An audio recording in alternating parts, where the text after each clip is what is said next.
I sat still, my hands folded in my lap, as the courtroom swelled with the tension of whispers and suppressed drama.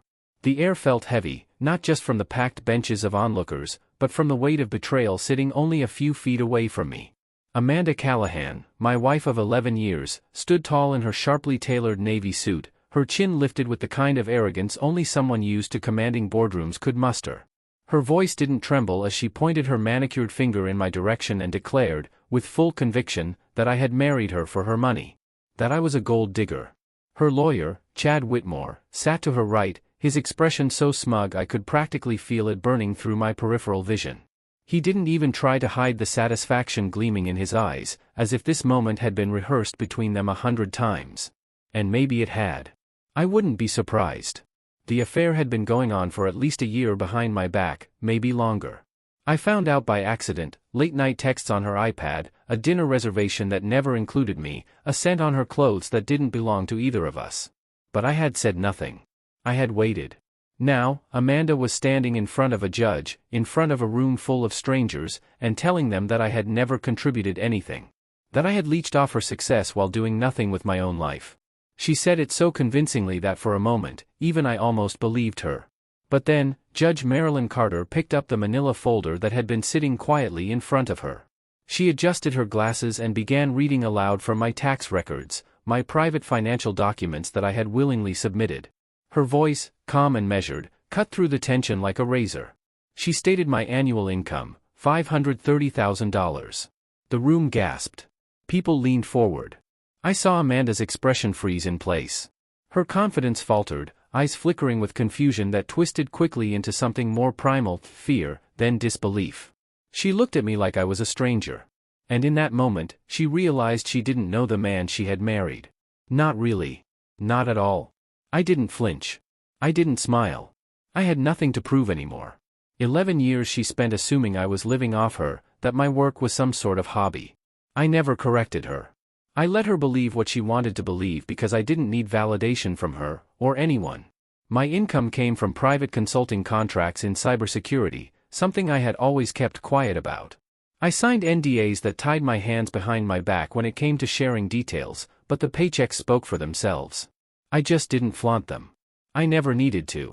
Amanda, on the other hand, had spent over a decade painting herself as the sole provider, the one carrying the weight of our marriage.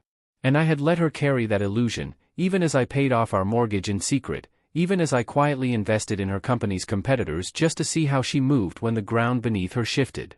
This wasn't revenge. It was just inevitability. Chad's smirk disappeared. He leaned toward Amanda, whispering something, but she didn't respond.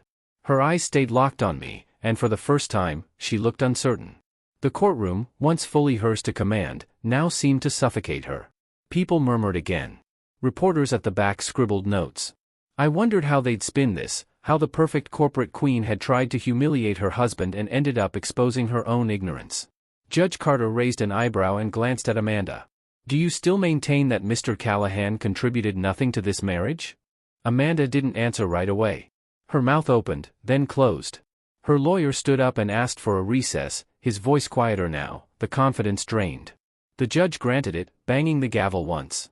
As people began shuffling out of the courtroom, Amanda remained still. I walked past her without saying a word.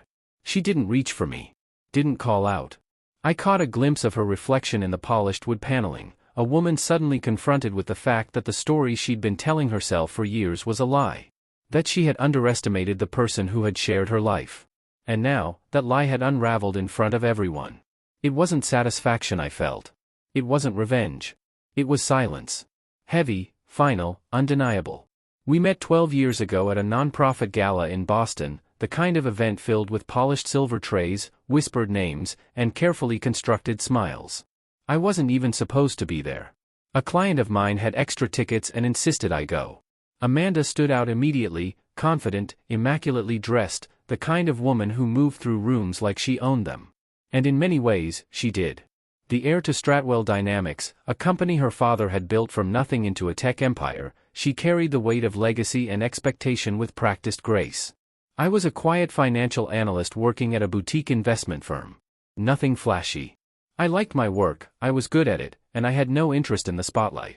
When we were introduced, I remember she didn't seem all that impressed by me. Not in a cruel way, just distracted, like she was always mentally reviewing her schedule or the next person she needed to talk to. But for whatever reason, we clicked. Maybe it was the way I didn't treat her like a headline or a business move. I asked her about books, not balance sheets. I listened when she talked. She started calling me after that night, then texting, then inviting me to events. It moved quickly, and within a year, we were engaged. The wedding was massive.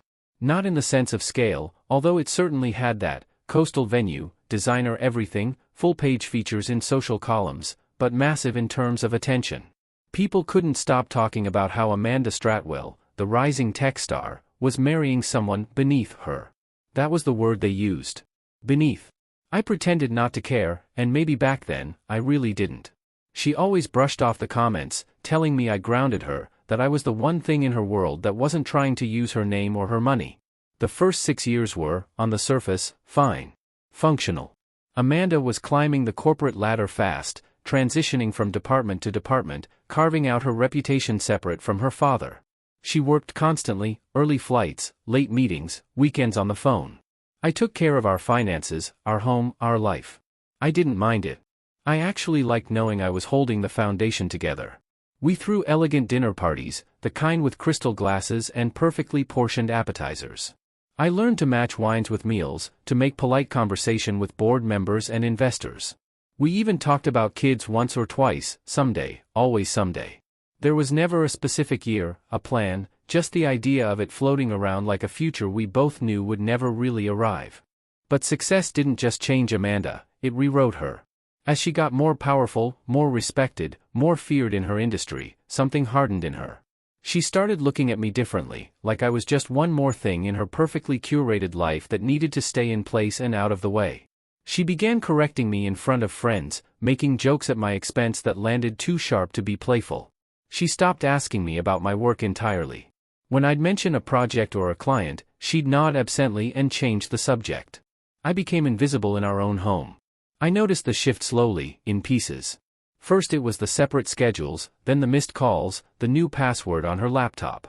Her voice changed when she spoke to me, shorter, clipped, efficient like an assistant managing a calendar. I started to wonder if she saw me the way everyone else always had. Like an accessory. A background character in the movie of her life. And yet, I stayed. Maybe out of habit. Maybe because I still hoped she'd remember who we were before everything became a performance. I didn't ask for more, didn't fight, didn't press her to change. Instead, I worked. Quietly, relentlessly. Built my own name in a field she never bothered to ask about. And through it all, she kept telling herself the same story, that she was the one holding us up, that I was lucky to be there at all. But the truth was simpler. She never really saw me. Not then. Not even now. When Amanda became COO, something in her shifted in a way I couldn't quite name at first. It wasn't just the longer hours or the increased pressure. I had seen her navigate stress before and knew how driven she was. This was different. She grew colder, more withdrawn. Conversations that once had rhythm and warmth now felt like briefings, scheduled and rushed, her eyes already somewhere else even when she was physically present. She stopped asking me anything about my day, my work, or my thoughts. Her presence in our shared space began to feel more like a shadow passing through than a partner returning home. Then came the signs I couldn't ignore. Perfume. Not the usual soft, floral scent she used to wear, something sharper, heavier, expensive in a way meant to leave a mark. It lingered on her clothes long after she'd slipped out of them, hanging in the air like a statement. She started taking trips that she didn't explain. Not unusual at first, her position demanded a lot of travel, but the way she described them began to change. Vague cities. No real agenda. Meetings that didn't show up on her shared calendar. A new level of secrecy wrapped around her phone like armor. She kept it within reach at all times, even bringing it into the bathroom when she showered. She'd angle it away when she typed, screen dimmed, notifications silenced. I noticed her smiling at it sometimes, a private look that was never meant for me. I tried to talk to her about it, carefully at first. Asked if everything was okay, if she was feeling overwhelmed, if we needed to reconnect. She waved it off, said I was imagining things, that work was just getting more intense. I suggested therapy, she dismissed it. I planned a trip to the coast, thinking maybe a change of pace, even for a weekend, might help us realign. She agreed, then spent most of the time glued to calls and emails. I'd watch her through the balcony doors, her voice sharp and efficient, pacing back and forth with the Atlantic wind in her hair, and I'd realize I wasn't part of her world anymore. I still remember the moment it became undeniable. Amanda had just been promoted to CEO. The announcement was splashed across every tech publication, a glossy photo of her in a sleek suit standing in front of the Stratwell logo. We didn't celebrate. She came home late that night and said we'd do something eventually. A few days later, she told me there was a gala being held in her honor and that it would look better if I attended. That phrase stuck with me. Not that she wanted me there. That it would look better. I agreed, already knowing something inside me had started to break. The gala was held in a mirrored hall downtown, all glass walls and polished floors. Amanda wore a silver dress that caught the light with every step. I watched her work the room, all charisma and precision. And then I saw him. Chad Whitmore. Her lawyer. The man who had been increasingly involved in her business affairs, always hovering nearby, always just a little too available. At first, I tried to rationalize it. She was a public figure now. She needed trusted people around her. But as the night went on, I couldn't ignore it. The way she leaned in when she spoke to him, her hand brushing his arm just a second too long. The way they laughed, quiet, shared laughter, like they were in on something no one else knew. He looked at her like she belonged to him already. And worse, she looked back the same way. It was in the body language. The closeness. The unspoken intimacy that existed in the space between them. She introduced him to others before she introduced me, and when she finally turned toward me, it felt like an afterthought. Her hand barely touched my back. No warmth. Just obligation. That was when my gut gave me the truth I had been trying to ignore. Amanda was cheating on me. With Chad. And she wasn't even hiding it anymore. She didn't need to. In her mind, I was already gone. Just another detail in a life too full for anything that didn't elevate her image. I stood there, surrounded by glittering lights and empty champagne glasses, watching my wife laugh with another man like I never existed. I didn't confront her that night. There was no point. The truth had already taken root.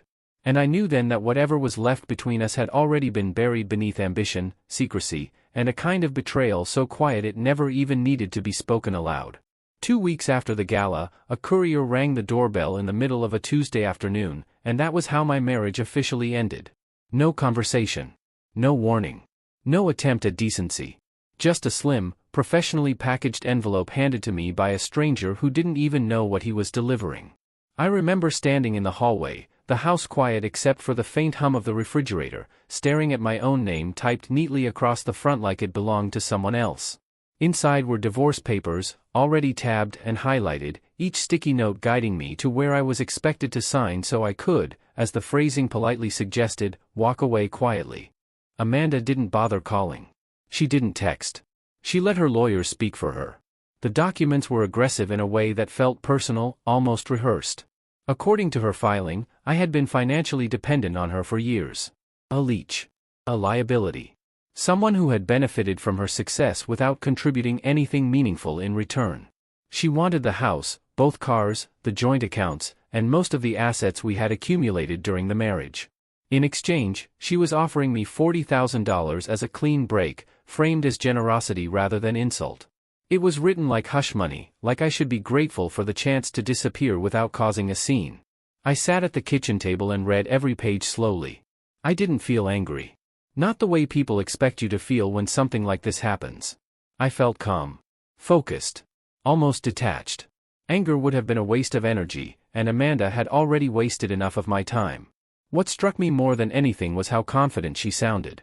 How certain she was that she knew exactly who I was and what I was worth. In her version of reality, I was still the same man she had met 12 years ago, still making $75,000 a year, still content to exist quietly in her shadow, still unaware of how the real world worked. She had no idea. While she was building her public image and climbing the corporate ladder, I had been doing something else entirely. I kept my work deliberately separate from our life together, partly because of confidentiality and partly because I never felt the need to prove myself to her. Over the years, I had built a network of private clients, invested aggressively and intelligently, and expanded my consulting into areas that paid extremely well and required absolute discretion. I formed holding companies. I diversified. I reinvested. I watched markets the way other people watched sports. And I did it quietly, methodically, without fanfare. Amanda never asked. She never cared enough to look. She assumed that because I didn't talk about money the way she did, I didn't have any worth talking about. That assumption was the foundation of her confidence now, the reason she felt comfortable sending papers instead of having a conversation, the reason she thought $40,000 was enough to erase 11 years of marriage. She believed she held all the power because she believed I had none. I didn't call her to argue. I didn't confront her about Chad. I didn't demand explanations or closure. I picked up the phone and called my own attorney, one I had worked with quietly for years on other matters. I forwarded the documents and asked one simple question: how do we proceed carefully? Not aggressively. Carefully. Because the truth was, I didn't need to fight to survive. I just needed to let the facts exist in the open. That night, I placed the divorce papers back into their envelope and set them neatly on my desk. I slept better than I had in months. Amanda thought she was ending something on her terms, reducing me to a footnote in her story. What she didn't understand was that she had just made the first move in a game she didn't even realize she was playing. And for the first time in a long while, I didn't feel like I was reacting to her life anymore. I was simply waiting. 8 years ago, I walked away from the security of corporate finance and the comfortable salary that came with it. At the time, Amanda had rolled her eyes when I told her I was leaving my position to start my own firm. She called it a phase, said I'd be crawling back once I realized how unstable the independent world could be. I didn't argue. I never did. I let her think whatever she needed to in order to feel superior. That was always her comfort zone, being the more successful one in the room. But I knew what I was doing. I wasn't chasing a dream, I was building something real. I founded Callahan Wealth Partners from a rented one-room office above a florist shop. It was small, unimpressive, the kind of place you'd walk past without a second glance. I had a second-hand desk, a single intern, and no clients. But I had a strategy and time. I worked 15-hour days, weekends, holidays. I reached out to people others ignored, young surgeons just beginning to make real money, real estate developers who needed someone to manage the volatility of their holdings, tech entrepreneurs with sudden windfalls and no idea what to do with them. I built trust one conversation at a time, made myself indispensable not because I was flashy but because I listened, understood, and protected what they had worked for. In the beginning, it was hard. There were months when the overhead outweighed the returns. But I didn't quit. Slowly, the referrals started coming in. One client turned into 5. 5 became 20. Word spread that Callahan Wealth Partners was discreet, reliable, and ruthlessly effective. I didn't advertise. I didn't network at country clubs or plaster my name across glossy brochures. I kept everything lean, high-touch, and laser-focused on results. Within 3 years, we were managing over $100 million in assets. By the 6th year, that number had multiplied many times over. By the time Amanda filed for divorce, Callahan Wealth Partners had a client list that read like a Forbes preview. We were managing $780 million in total assets. My personal income had crossed $500,000 annually 2 years earlier, and it hadn't dipped since. I had diversified my holdings across multiple portfolios, held equity in 3 fintech startups, and owned commercial property in 2 states. Everything was structured, clean, and entirely legal. And none of it had Amanda's name on it. She never asked what I did after I left the corporate job. Not really. She told people I played with numbers or worked from home. She liked to imply I had given up on ambition. That I had found comfort in obscurity. And I let her. Because I understood something she never did: power is quiet when it's real. The people who move the most money rarely talk about it. They don't have to. I remember one night, maybe 2 years into the business, we were at a dinner party at her colleague's place. Someone asked me what I did for work, and before I could answer, Amanda cut in and said, "He does financial consulting." Nothing too wild. I smiled, took a sip of my drink, and didn't correct her. She liked the version of me that felt manageable, unimposing. I didn't need her to be proud of me. I didn't need her to understand. I had long stopped looking for validation in that relationship. I knew what I was worth, and that was enough. So when the divorce papers came and she offered me $40,000 like it was a generous token, I didn't flinch. She truly believed I had no cards to play. She didn't realize she was negotiating with someone who had spent nearly a decade playing the long game. Someone who had deliberately stayed quiet, waited, and built something massive while she was too consumed by her own reflection to notice. The irony wasn't lost on me. Amanda spent years telling anyone who'd listen that I was lucky to be with her, that I'd be lost without her. Meanwhile, the only reason she didn't know the extent of what I had built was because she had never bothered to ask. She didn't see me because she didn't look. And now, as the divorce unfolded and the truth came to light piece by piece, she was beginning to realize just how much she had misunderstood the man sitting quietly across from her. The courtroom was exactly as I expected: polished wood, high ceilings, and the faint echo of shifting bodies as people took their seats. Amanda had made sure it would be a spectacle. She arrived in a sharply tailored dress, flanked by 2 assistants and Chad Whitmore, who wore his usual smug expression like a badge of honor. She had packed the gallery with familiar faces, colleagues from Stratwell Dynamics, industry allies, even a few well-known journalists seated in the back. This wasn't just a divorce to her. It was a performance. A closing argument in the court of public opinion, staged to cast herself as the brilliant, wronged executive and me as the pitiful man clinging to her success. I sat at my table in silence, calm, watching the machinery of her plan grind into motion. Chad stood first. He moved with the confidence of someone who had already rehearsed his moment a dozen times in front of a mirror. His voice rang out, full of dramatic pauses and practiced sincerity, as he painted a portrait of Amanda as a self-made woman who had carried a dead weight for over a decade. He described me as passive, detached, emotionally and financially dependent. A man who, according to Chad, enjoyed the benefits of a luxury life without ever having to contribute to it. I didn't look at Amanda as he spoke, but I could feel the satisfaction radiating off her like heat. She believed every word he was saying. Or maybe she just needed to. Then it was our turn. Olivia Bennett stood slowly, deliberately. She didn't raise her voice. She didn't need to. Olivia was a corporate litigator with a reputation for destroying opponents with facts so sharp they cut before anyone realized they were bleeding. She began by submitting my tax returns, laying them out in meticulous order: 8 years of verified income, quarterly filings, and accountant attestations. Then came the business records, Callahan Wealth Partners Incorporation documents, asset management portfolios, and proof of the $780 million in holdings under our guidance. Client contracts followed, each name redacted for privacy but time-stamped and authenticated. There was no way to spin it. The numbers spoke for themselves. I didn't watch Amanda right away. I waited until Olivia passed the folder to the judge and returned to her notes. That's when I looked. Amanda's face had lost all color. Her posture, so perfectly rigid before, had begun to fold in on itself. She was blinking fast, her mouth slightly open as she leaned toward Chad, whispering something with urgency. He didn't answer. Then Olivia brought out the second folder. She introduced it as Exhibit C, Private Investigation Documentation. She submitted photographs, time-stamped hotel records, audio transcripts, and messages between Amanda and Chad pulled from the burner phone. The recorded call played aloud in the courtroom, the words Amanda once said so casually now echoing off marble and oak: "He'll take the settlement and disappear." She had planned it all, and now those plans were written into the official court record. Every lie. Every manipulation. Every false claim about my income. It wasn't just infidelity.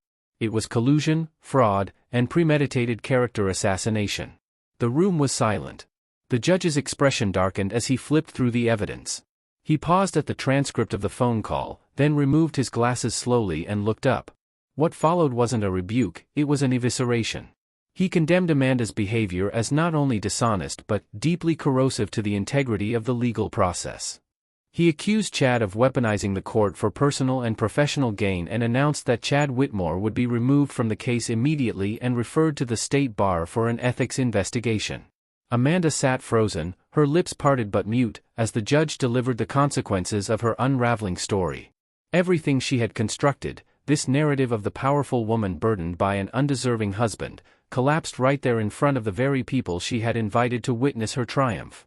The courtroom she had filled with allies became an arena of humiliation. The mask cracked, and there was no one left to hold it in place. I didn't smile. I didn't gloat.